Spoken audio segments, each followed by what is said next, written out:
तो दोस्तों आज मैं डांडा डांड का थर्ड एपिसोड एक्सप्लेन करने जा रहा हूँ। वीडियो स्टार्ट करने से पहले मैं आपको पिछले एपिसोड का एक शॉर्ट रिकैप दे देता हूँ। पिछले एपिसोड में मोमो और ओकारून ने मिलकर एक एलियन रोबोट को हराया था, लेकिन इस लड़ाई के बाद ओकारून पर लगा कर्स वापस एक्टिवेट हो जाता है और मोमो बेहोश हो जाती है। अगर आप पिछला एपिसोड देखना चाहते हैं तो वीडियो के एंड में दी गई प्लेलिस्ट चेकआउट कर सकते हैं। तो चलिए आज की वीडियो को स्टार्ट करते हैं।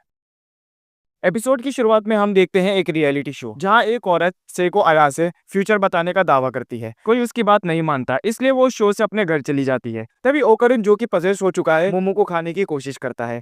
उसी वक्त सेको आया से वहां पहुंच जाती है और बताती है कि वो मोमो की ग्रैंडमा है। ग्रैंडमा ओकारून को एक मैजिक सर्कल में बंद कर देती है। जब वो उससे निकलने की कोशिश करता है तो वो जलने लगता है और इसका फायदा उठाकर ग्रैंडमा उसे बेहोश कर देती है। सीन कट हो जाता है और हम मोमो को देखते हैं जिसे होश आ चुका था।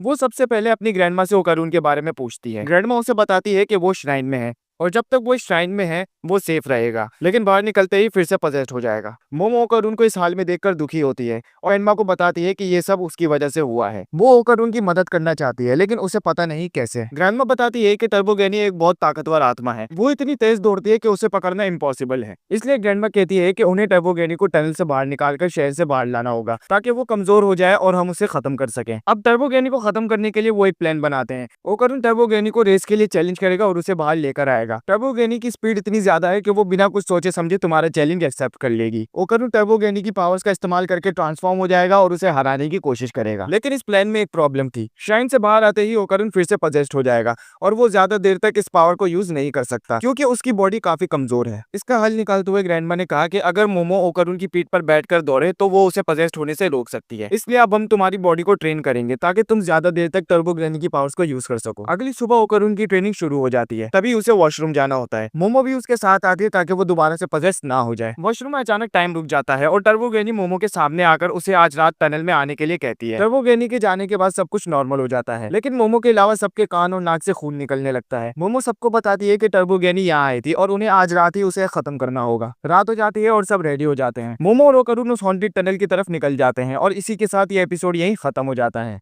अब इस एनिमे में आगे क्या होने वाला है वो आपको इस वीडियो में पता चलेगा। वीडियो अच्छी लगी हो तो लाइक जरूर कीजिएगा।